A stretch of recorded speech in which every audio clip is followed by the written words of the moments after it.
Vida y Esperanza, magazine político de actualidad y formación de Provida Latinoamérica. Un espacio para conocer la realidad del mundo postmoderno que le ofrece las herramientas para enfrentarse a él.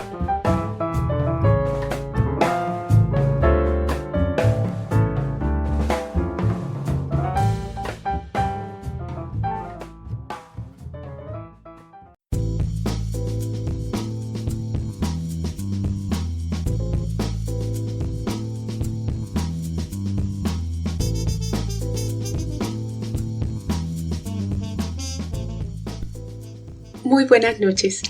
Bienvenidos a una noche de vida y esperanza. A todos ustedes que nos escuchan a lo largo y ancho de Hispanoamérica y desde cualquier lugar del mundo, que nos dejan un rinconcito de su tiempo, les damos un saludo de esperanza. Gracias por dedicar unos minutos a esta causa por la vida. Vida y Esperanza es una propuesta de Provida Latam para llegar a su casa, a su intimidad, con dos propósitos: mantenerlo informado de aquellas noticias de actualidad que produce el mundo posmoderno y brindar un breve espacio de formación para enfrentar esa realidad que a veces puede ser tan desafiante. Por ello, estos preciados minutos que usted nos brinda se repartirán en dos secciones. La primera dedicada a recoger esos acontecimientos de la semana que interesan a esta causa y una segunda que contará con formación variada. Así que gracias por estar aquí. Mi nombre es Catalina Gutiérrez y los estaré acompañando en esta noche de vida y esperanza. Arranquemos con las noticias más relevantes para la causa de los últimos días. El pasado 6 de octubre, la escritora francesa Annie Ernaux, conocida por escribir una novela autobiográfica sobre un aborto que se realizó en la década de 1960 y que fue llevada a la pantalla grande, fue elegida como Premio Nobel de Literatura de 2022.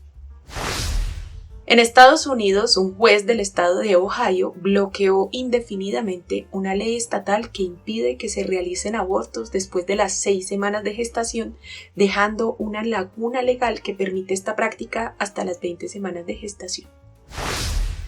También en territorio norteamericano, el FBI acusó a 11 activistas pro vida de violar la ley de libertad de acceso a clínicas debido a que el año pasado bloquearon pacíficamente el ingreso de un centro abortista.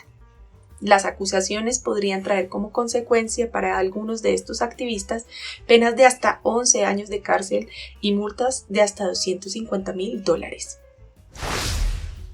El Tribunal de Derechos Humanos de la Unión Europea condenó a Bélgica por haber autorizado la aplicación de la eutanasia a una mujer de 64 años diagnosticada con depresión severa y que murió por la inyección letal en 2012 sin el conocimiento de sus familiares y a pesar de no cumplir con los requisitos que la legislación belga exige.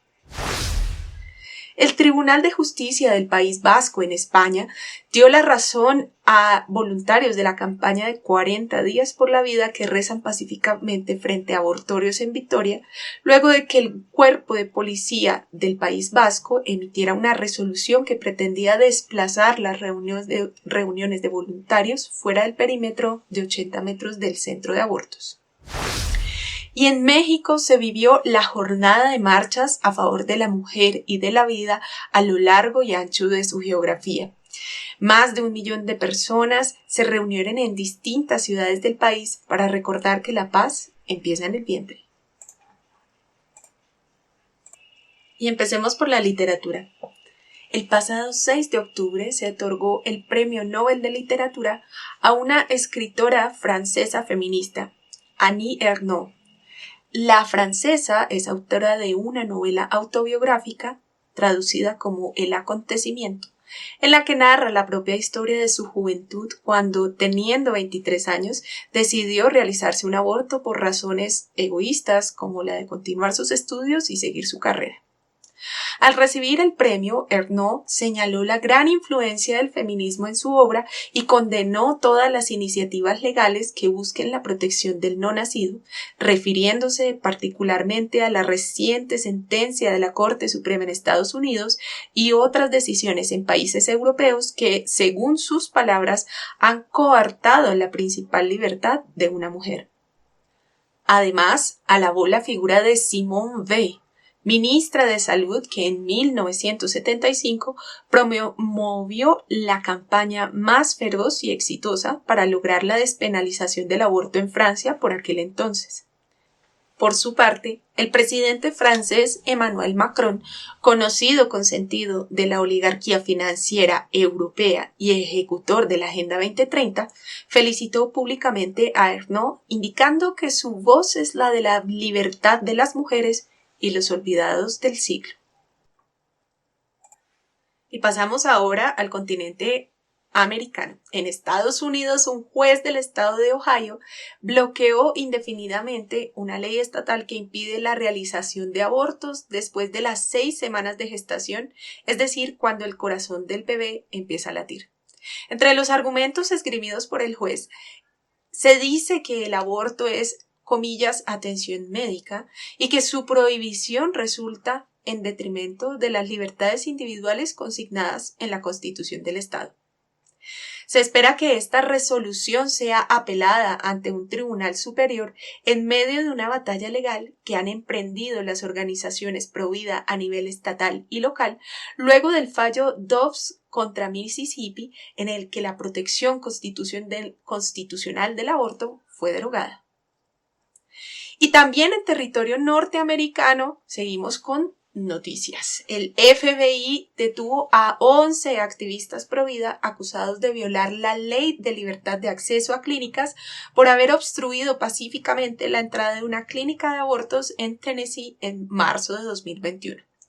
Los hogares de algunos de estos acusados fueron allanados hasta con armas de fuego, a pesar de que mostraron disposición por entregarse voluntariamente a las autoridades para esclarecer los hechos.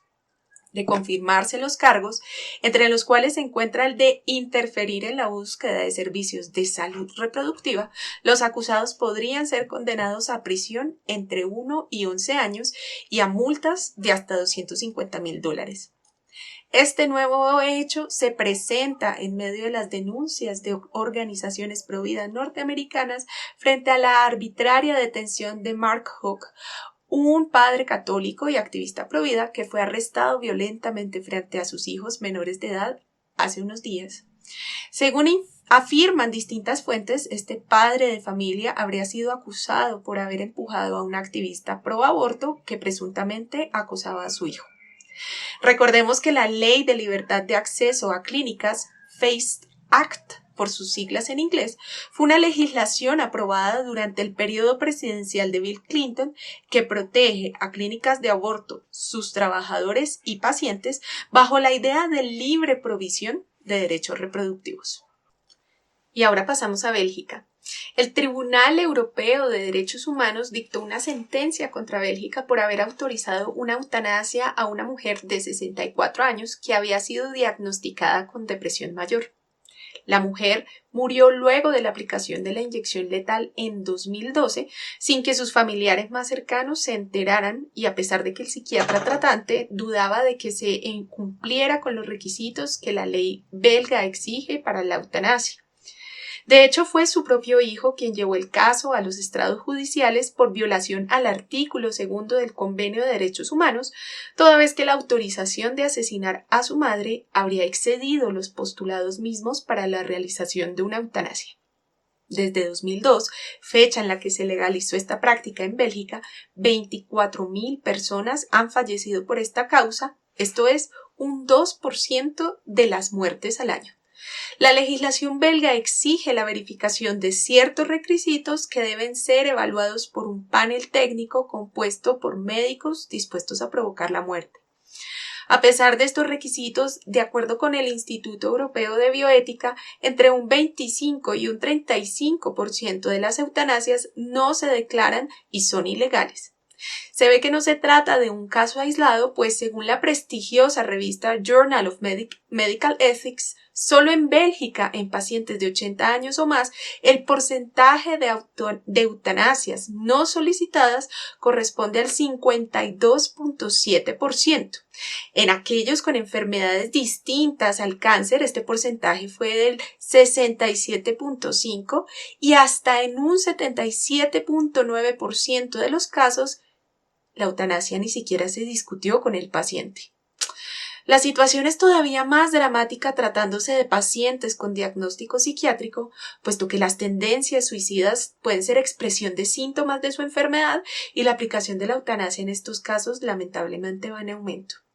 Así, el hecho intrínsecamente perverso de eliminar deliberadamente la vida de una persona, aunque se revista de técnica médica, sale a la luz como el acto homicida que es, muy en contravía de los discursos y la retórica que se escucha en otros países que aún penalizan esta práctica. Y ahora vamos a España porque el pasado 5 de octubre la directora del Cuerpo de Policía del País Vasco dictó una resolución que pretendía desplazar las reuniones de voluntarios de la campaña de 40 días por la vida lejos de los centros de aborto en Vitoria.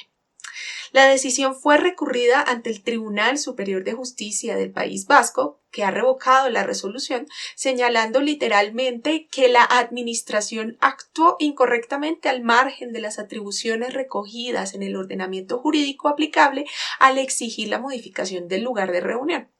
Esta batalla jurídica se da luego de que se expidiera una legislación nacional en España que busca restringir la manifestación pacífica frente a centros donde se realizan abortos. Sin embargo, en este caso fue el mismo Ministerio Fiscal quien pidió al tribunal que tuviera presentes los argumentos de la campaña de 40 días por la vida, puesto que la oración pública y pacífica no constituye delito alguno. 40 días por la vida es una organización provida internacional originaria de los Estados Unidos que se dedica a organizar vigilias de oración pacífica alrededor de centros donde se practican abortos en todo el mundo. Sus vigilias son de 40 días y se realizan mediante turnos de voluntarios que dedican 1 hora para rezar por el fin de la industria del aborto y se encuentran también al alcance de nuestro público, pues está presente en más de 1,000 ciudades alrededor de 64 países distintos en el mundo. De hecho, actualmente está en curso una de sus campañas que va hasta el 6 de noviembre próximo, por lo que invitamos a nuestra audiencia a conocer el punto más cercano de estas vigilias y a unirse a ellas y en caso de no contar en su ciudad o municipio, animarse a organizar la próxima que será en marzo de 2023. Y por otra parte, en México, el pasado 9 de octubre, más de 1 millón de personas participaron en la multitudinaria marcha a favor de la mujer y de la vida en 30 estados mexicanos. La jornada, que ya va en su segunda edición, contó con el apoyo de la Iglesia Católica, que llamó a condenar la violencia contra las mujeres y la cultura de la muerte que las lleva a deshacerse de sus hijos antes de nacer. El propósito central de esta marcha fue manifestar el compromiso a favor de la dignidad de la persona, de la mujer y en defensa de la vida.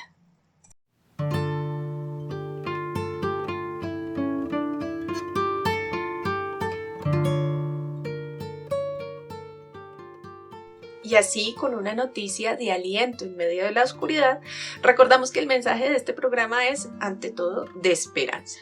Y ciertamente la esperanza debe empezar por nuestra acción, para lo cual se exige alguna formación. De este modo, la información debe llevarnos a formarnos también para interpretarla y, a su vez, la formación debe llevarnos a la acción.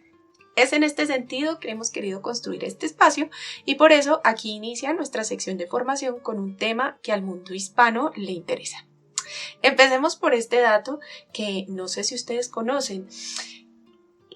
El español, nuestra lengua, es la segunda lengua materna más hablada del mundo. Tenemos una población que habla español de 580 millones de personas. Eso nos da una unidad envidiable por muchos, ¿sí? Y que conocen muchos de los enemigos de nuestro mundo hispano. Esa es otra de las razones también que contribuyen a las políticas extranjeras encaminadas a la reducción de población, particularmente aquí en Hispanoamérica. Y sí, hoy hablamos de la población hispana de Hispanoamérica por una razón. El 12 de octubre pasado se celebró la fiesta de la Hispanidad, que recuerda la fiesta de Nuestra Señora del Pilar, conocida como Fiesta Nacional de España en la península y en Hispanoamérica por distintas razones, Día de la Raza y hasta de los pueblos indígenas. Lo cierto es que el 12 de octubre se celebra el descubrimiento de América, ese maravilloso hecho histórico en el que dos mundos se fundieron para crear un mundo nuevo. Nosotros, como fruto de ese nuevo mundo, tenemos inscrita en nuestra sangre, en nuestros genes y en nuestro fenotipo esa maravillosa mezcla. Así que hablemos un poco de nuestra población, porque hablar de nuestra población es hablar de nuestros orígenes. Y fíjense que aquí es donde empieza a entrar el tema de la leyenda negra antiespañola. Y empecemos por un tópico recurrente, el genocidio de los indios. Nos cuenta Jean Sevilla que, según algunas fuentes, medio siglo después de la llegada de los europeos, habría desaparecido el 80% de la población indígena. En realidad, a falta de documentos fiables, nadie sabría cuantificar con exactitud la despoblación ocurrida entre los autóctonos. Los europeos son ciertamente responsables, pero involuntariamente. Introdujeron en el nuevo continente microbios ante los cuales el organismo de los indígenas no estaba preparado para resistir. Médico, director de investigación en el Centro Nacional de Investigaciones Científicas y autor de 2 obras sobre la civilización indígena, Nathan Bachtel piensa que se conoce la causa principal de este desastre. Son las epidemias, gripe, peste, viruela, importadas por los colonizadores. El término genocidio me parece impropio. Ciertamente tuvieron lugar matanzas y violencias de todo tipo, pero no se debe imputar a los europeos el proyecto consciente y razonado de una eliminación sistemática a sangre y fuego. Continúa el texto del siguiente modo. En la América española, la protección legal de los indios pasaba por la propiedad de las tierras que limitaba a la población europea. ¿Hace falta que hagamos el paralelismo con América del Norte? En Estados Unidos, las tierras del oeste se declararon propiedad federal. Bastaba a los pioneros comprarlas al Estado y expulsar a las poblaciones indígenas. La administración americana reconoce actualmente que 17 millones de indios fueron víctimas de la conquista del oeste. Hoy los indios representan menos del 1% de la población de los Estados Unidos. En México este porcentaje es del 29%, al que hay que añadir un 55% de mestizos. En Perú la proporción es de 46% de indios y 38% de mestizos. Conclusión, en la América hispánica no hubo genocidio. Según palabras de Pierre Jeunet, la presunta matanza de los indios por los españoles en el siglo XVI encubre la matanza objetiva de la colonización en las fronteras en el siglo XIX por los americanos, entiéndase, norteamericanos.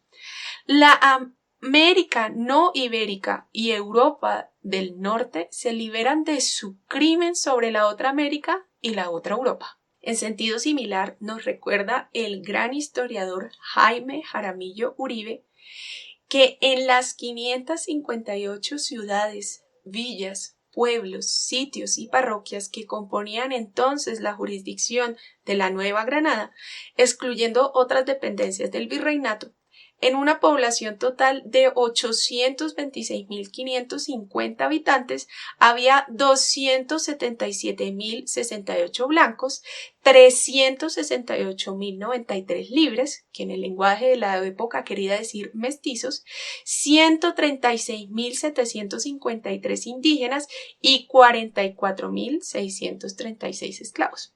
El grupo blanco y mestizo representaba pues cerca del 80% de la población, el indígena el 15% y el negro el 5%. Esto nos recuerda que los indios puros no desaparecen por genocidio deliberado y sistemático como en los Estados Unidos del siglo XIX, en su conquista del oeste, como ya vimos, sino que se unen libremente en la América española por relaciones de parentesco con los criollos mestizos, aumentando la población en vez de disminuirla.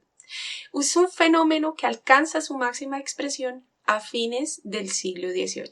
Encontramos, pues, que en términos generales, en toda Hispanoamérica, los pueblos indígenas no solo están vivos, sino que representan un 6% de la población.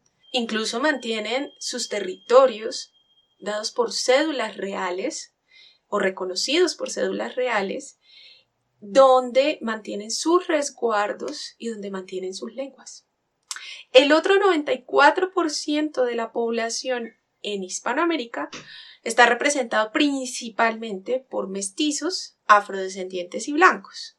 Y es que nos dice nuestro autor francés Jean Sevilla que la leyenda negra de la América española no es nueva. Fue construida en el siglo XVII por Théodore de Brie. Entre 1590 y 1623, este flamenco protestante publicó una colección de relatos de viajes a las Indias cuyo objetivo era el de exponer las 1001 infamias a las que los papistas se habían entregado en las colonias. Los filósofos del siglo de las luces y luego los anticlericales del siglo XIX retomaron estas acusaciones. Vuelven ahora con otra perspectiva. Se trata de pregonar la igualdad de las culturas y de culpabilizar a las antiguas naciones colonizadoras. Por esta razón es precisamente que aparece ese llamado Día de los Pueblos Indígenas, que en realidad es una sustitución del día en el que se descubre y se crea ese nuevo mundo, ¿no? Pero sigamos con Sevilla, que es bastante ilustrativo. Los mismos que denuncian sin descanso los métodos de la Inquisición española demuestran una indulgencia inagotable para con las costumbres de la América precolombina, a pesar de ser 1000 veces más crueles. Otra indignación selectiva.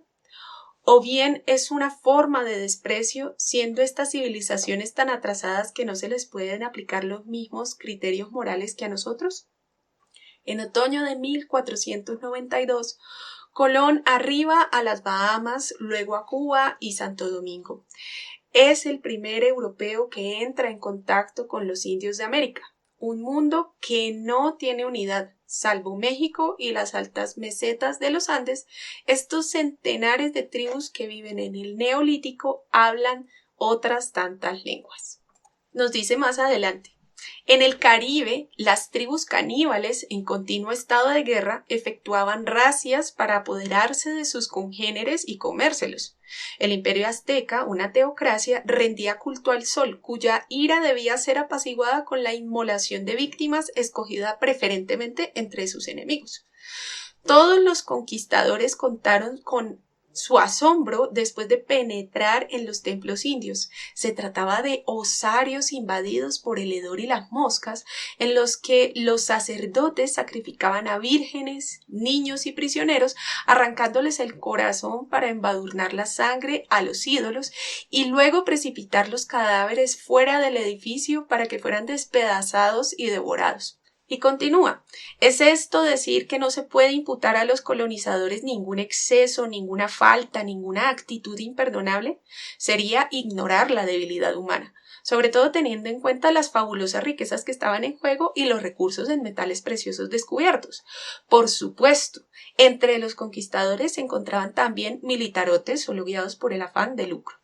Pero considerar únicamente a estos es mutilar la realidad. Un año después del descubrimiento de América, en 1493, el Papa Alejandro VI mandó evangelizar el Nuevo Mundo mediante la bula Pis Fidelium, afirmando así la unidad del género humano. En 1537, Pablo III, mediante la bula Sublimis Deus, confirmaba este principio. Los indios son verdaderos hombres capaces de recibir la fe cristiana por medio del ejemplo de una vida virtuosa. No deben ser privados ni de su libertad ni del disfrute de sus bienes. La evangelización ha seguido a la conquista. En México los franciscanos aprenden las lenguas indias, escribiendo gramáticas, diccionarios y catecismos en los idiomas indígenas, en náhuatl, zapoteca, tarasco, otomí. En Lima, en 1552, el primer concilio de América prohíbe la destrucción de los templos y de los ídolos. Conclusión de Bartolomé Benacer. Comillas, la Iglesia del Nuevo Mundo está lejos de haber sido siempre ejemplar. Sin embargo, en conjunto ha ejercido un papel positivo y ha sido la vanguardia de la defensa de los indios en contra de abusos de todas clases. Así pues, se observa que la obra de España en América, que es la que nos da unidad, tanto lingüística como religiosa, es un legado histórico que nos compone a nosotros mismos. A veces se habla de España como si fuera algo lejano y ciertamente hoy, muy lamentablemente, también se habla desde allí como si América fuera otra cosa. Pero la verdad es que nosotros somos parte de esa España. Nosotros somos esa parte de España que vino, se mezcló, que evangelizó, que conquistó, que colonizó. Todos esos municipios que están a lo largo y ancho de nuestra geografía, que es gigantesca, está fundada por gente que habla español. E incluso en los casos de lenguas indígenas, donde se mantuvo su lengua indígena y donde normalmente había un bilingüismo. Entonces, es importante que resaltemos nuestros orígenes porque esa unidad que tenemos, con toda la población además que tenemos, porque 580 millones de hispanohablantes en el mundo es una fuerza geopolítica que pesa y que nuestros enemigos conocen. Es importante reconocerlo para saber que nuestro enemigo actúa contra nosotros queriendo quebrar esa unidad por un lado y por otra buscando que nuestras poblaciones cada vez vayan en decrecimiento. Así que los dejo con esta reflexión a propósito de la fiesta de la Hispanidad del 12 de octubre que celebramos hace poco menos de una semana y recordémonos que nuestros orígenes y nuestras raíces son fundamentales en esta lucha. Muchas gracias por haber escuchado nuestro programa en esta noche de vida y esperanza. Así llegamos al final de esta emisión, no sin antes agradecerle por dedicar unos minutos a informarse y formarse. Por cierto que el libro que hemos citado, particularmente de Jean Sevilla, se llama Históricamente Incorrecto y se lo recomendamos a toda nuestra audiencia. Esperamos que haya sido de su agrado este programa y los esperamos en una próxima transmisión todos los martes a las 7 de la noche Colombia, 9 de la noche en Argentina. Si le gustaría que tratáramos algún tema, tiene sugerencias, recomendaciones o comentarios, nuestro buzón está siempre abierto. Escríbanos a providalatam@gmail.com o a cualquiera de nuestras redes sociales en Twitter @providalatamok, en Instagram @providalatam. Hasta nuestro próximo encuentro de vida y esperanza.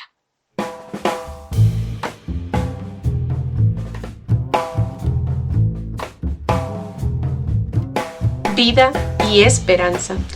Magazine político de actualidad y formación de Provida Latinoamérica. Un espacio para conocer la realidad del mundo postmoderno que le ofrece las herramientas para enfrentarse a él.